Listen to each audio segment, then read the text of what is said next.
Hay películas que nos incomodan, nos perturban y nos obligan a mirar lo que en muchas ocasiones evitamos. Un ejemplo vivo de ello es La hermanastra fea. ¿Es otra adaptación del cuento clásico o un discurso que pone a tela de juicio los estándares de belleza? Quédate conmigo para averiguarlo.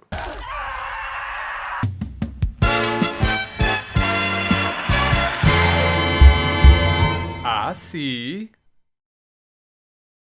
La hermanastra fea es una película que trastorna la narrativa clásica de los cuentos de hadas, colocándonos en la piel de Elvira, la hermanastra de Cenicienta. Lejos de la visión lineal del retrato original, la cinta explora la intimidad de una figura históricamente dibujada como grotesca, cruel o invisible, y la dota de una subjetividad compleja que incomoda e irrita. La obra funciona como una crítica al canon de belleza que atraviesa la sociedad desde tiempos inmemoriales. La protagonista encarna la contradicción entre la presión social por ser aceptada y el deseo de pertenecer. Con una estética áspera y cargada de incomodidad, el filme obliga al espectador a confrontar sus propios prejuicios sobre lo que es bonito y lo que es feo. Más allá del cuento reinterpretado, la hermanastra fea se convierte en un espejo cultural que revela cómo seguimos castigando aquello que no encaja en lo que consideramos estético. Es una pieza incómoda, sí, pero necesaria, puesto desarma la moral complaciente de los cuentos de hadas y nos invita a cuestionarnos de qué lado estamos, del que sueña con la perfección o del que necesita la aceptación.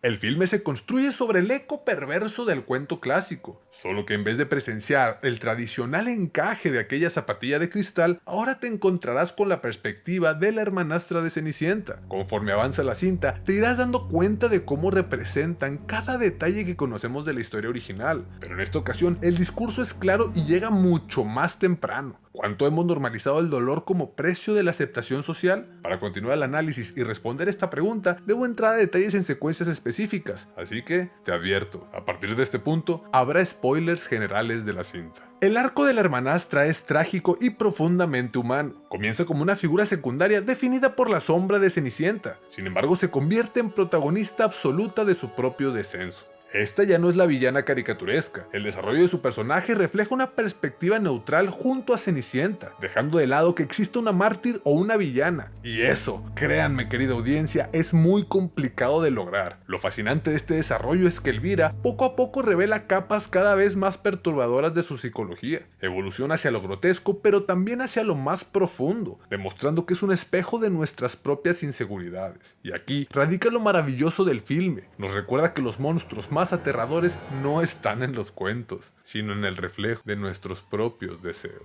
El body horror volvió y no precisamente en forma de fichas. Este subgénero se ha popularizado en gran medida desde el impactante estreno de La Sustancia, sin demeritar obviamente las maravillosas entregas que nos dieron décadas pasadas. El body horror en La hermanastra fea no es una simple exhibición de deformidad o repulsión, se trata de un lenguaje visual que explora el precio por obtener la belleza perfecta. La protagonista encarna ese sacrificio desfigurándose en el intento de encajar en un molde que la sociedad dicta. Este recurso recuerda inevitablemente a Cronenberg, con ese hábito de explorar el cuerpo como territorio de angustia y confrontación. Lo interesante es cómo este horror corporal no aparece aislado, sino en la historia que todos conocemos y nunca imaginamos. Así es, en el cuento de Cenicienta. Lejos de profanar el relato literario, la hermanastra fea le devuelve su crudeza. Recordemos que en el cuento original se mutilaban partes de su pie para entrar en el zapato. La directora recoge esa brutalidad y traduce en imágenes que son imposibles de olvidar. El respeto de esta película hacia la historia original está en la fidelidad precisamente de esa violencia simbólica, solo que amplificada a través del lenguaje moderno del cine de terror. El resultado no es una parodia ni una blasfemia, sino una obra completamente neutral que muestra la obsesión por la belleza y, algo muy importante, la búsqueda de la perfección. Hago pausa para decirte que si este contenido está siendo de tu agrado, me ayuda muchísimo si te suscribes, das like, compartes y comentas. Podrás encontrar más contenido siguiéndome en las redes que aparecen en pantalla. Continuamos. La búsqueda de la perfección es otro mensaje muy latente en la película. La protagonista se mutila, se reconstruye, se deforma una y otra vez, convencida de que en el próximo intento logrará alcanzar su ideal. El resultado que apreciamos en las secuencias finales nos da un mensaje bastante fuerte y desgarrador. Después de todo el sacrificio, termina mucho peor de cómo comenzó su proceso estético. La película nos obliga a contemplar lo absurdo de las decisiones de Elvira obligada por su madre, lo cual nos desvía del otro mensaje, que la sociedad exige estándares imposibles de belleza, y esa es la siguiente herida abierta que debemos observar.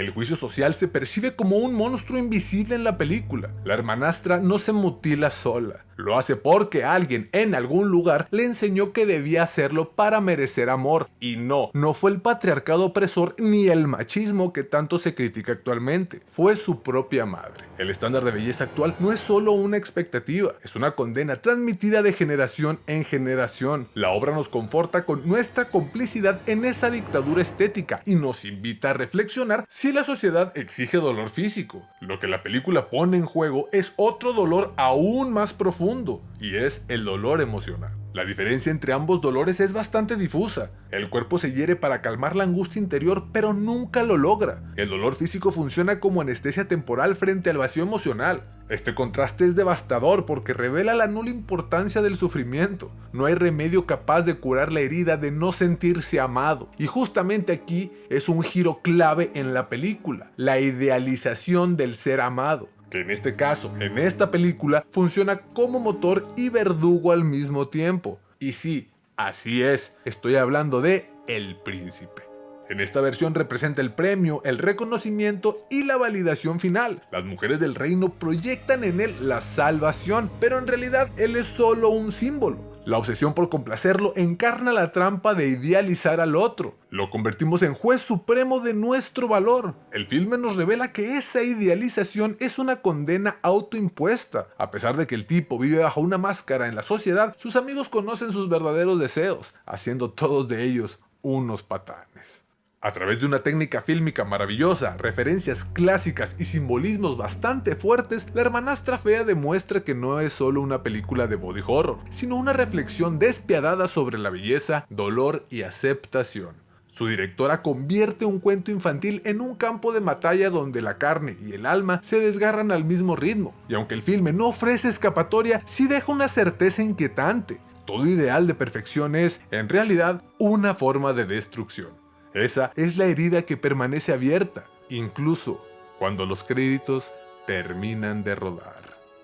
El punto más importante de este análisis es, ¿qué te pareció a ti? Házmelo saber en los comentarios. Agradecimientos especiales al gran Héctor Guajardo por todo su apoyo al proyecto y sin más me despido. Espero verte pronto al filo de la butaca.